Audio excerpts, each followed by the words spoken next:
কিন্তু ওরা বলছেন 40 জনের সঙ্গে দেখা করতে হবে। আমাদের অধ্যাপক অধ্যাপিকাদের মারছে। आप सबका स्वागत है न्यूज़ लाइन कोलकाता में। शनिवार को कोलकाता स्थित जादवपुर विश्वविद्यालय में राज्य के शिक्षा मंत्री वास्तव बसु की उपस्थिति के दौरान एक बड़े छात्र प्रदर्शन का आयोजन हुआ। वामपंथी छात्र संगठनों विशेषकर student federation of India (SFI) ने छात्र संघ चुनाव की शीघ्रता से आयोजित करने की मांग को लेकर यह प्रदर्शन किया। प्रदर्शनकारियों ने मंत्री की कार को घेर लिया, टायर की हवा निकाल दी और वाहन के बोर्ड और खिड़कियों को तोड़फोड़ करने लगे। मंत्री बसु को लगभग 2 घंटे तक बंधक बनाकर रखा गया। इस घटना के दौरान कुछ छात्र और अधिकारियों के बीच हाथापाई भी हुई, जिससे एक छात्र गंभीर रूप से घायल हो गया।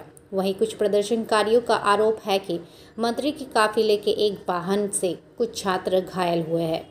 घटना के बाद Paschim Bangal college and university professor association WBCUPA के प्रतिनिधियों ने जादवपुर पुलिस स्टेशन में छात्र संगठन के खिलाफ शिकायत दर्ज करवाए है। मंत्री बसु को बाद में SSKM अस्पताल में भर्ती करवाया गया, जहां डॉक्टरों ने उनकी स्थिति स्थिर बताई है। यह पहली बार नहीं है जब जादवपुर विश्वविद्यालय में इस प्रकार के विवाद हुए हैं।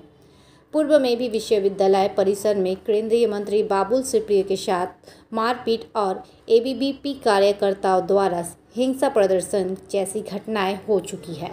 আমাকে তৃণমূল ছাত্র পরিষদ যে ডেপুটেশন দিল, এসএফআই সে ডেপুটেশন দিয়েছে, কিন্তু এই উগ্রবাম যারা এই ছাত্ররা তাদেরও আমি বললাম আপনারা 4 জন করে এসে আমার সঙ্গে ডেপুটেশন দিন।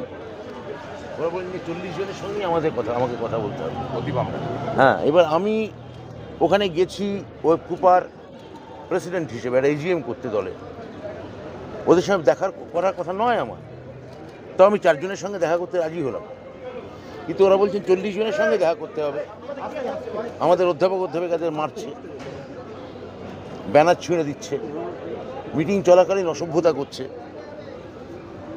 তো এটা আমি যে বিপ্লবী ভাবধারায় ওরা উদ্বুদ্ধ, আমি জানতে চাই এটা কোন গণতন্ত্রের মধ্যে পড়ে যে আমি যখন 4 জনের সঙ্গে বসে দেখা করতে চাইলাম ওরা কেন বললেন যে 40 জনের সঙ্গে দেখা করতে হবে? কি করে ওরা আমাদের অধ্যাপক অধ্যাপিকাদের উপর এখন বলগাহীন এরকম অত্যাচার করতে পারেন? উপাচার্যকে হেকেল করা হয়েছে, প্রফেসর ওখানকার যাদবপুরের প্রফেসর মিশ্র থেকে শুরু করে অনেককেই, প্রফেসর মণ্ডল, মনোজিৎ মণ্ডল, সেলিম বক্স মণ্ডল, ওইদিকে অনেক প্রফেসরকে, পুরুলিয়ার থেকে এসেছিলেন সাধনা খাওয়াস, ওরা সবাই আমাকে রিপোর্ট দিচ্ছিলেন ফোন করে। আমি তখন এইখানে এই ডাক্তার দেখাচ্ছিলাম, তার মধ্যে ওরা ফোন করছিলেন। সকলে এইভাবে এদের আহত করে এটা কি হলো? এটা কি জাতীয় গণতন্ত্র আমি বুঝলাম না। আমি আবার বলছি, এইভাবে তৃণমূল কংগ্রেস মমতা বন্দ্যোপাধ্যায় দলকে আটকানো যাবে না। আমাদের আবার কনভেনশন করব আমরা যাদবপুরে, এই অধ্যাপক অধ্যাপিকাদের নিয়েই করব। এইভাবে তৃণমূল আজকে 3000 অধ্যাপক, পাহাড় থেকে সাগর, আজকে তারা কনভেনশনে এসেছিলেন।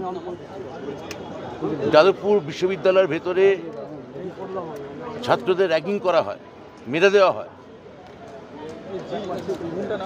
কেন্দ্রের কোনো কেউ ঢুকতে গেলে আটকে দেওয়া হয়, রাজ্যের কেউ ঢুকতে গেলে আটকে দেওয়া হয়। এটা এর আগে বাবুল সুপ্রিয়কে আটকানো হয়েছিল, আমায় অবশ্য আটকানো হয়নি, কিন্তু আমি কথা বলতেও রাজি ছিলাম। কিন্তু ওরা বলছেন এক্ষুনি আমাকে ডেট জানাতে হবে, আর বসতে রাজি হচ্ছেন না। 4 জন মিলে একটা ডেপুটেশন দিতে পারতেন, একটা লিখিত দিতে পারতেন। তা না করে যেভাবে অধ্যাপক অধ্যাপিকাদের সঙ্গে এই বর্বর আচরণ করা হলো, আমি এর তীব্র ধিক্কার জানাই।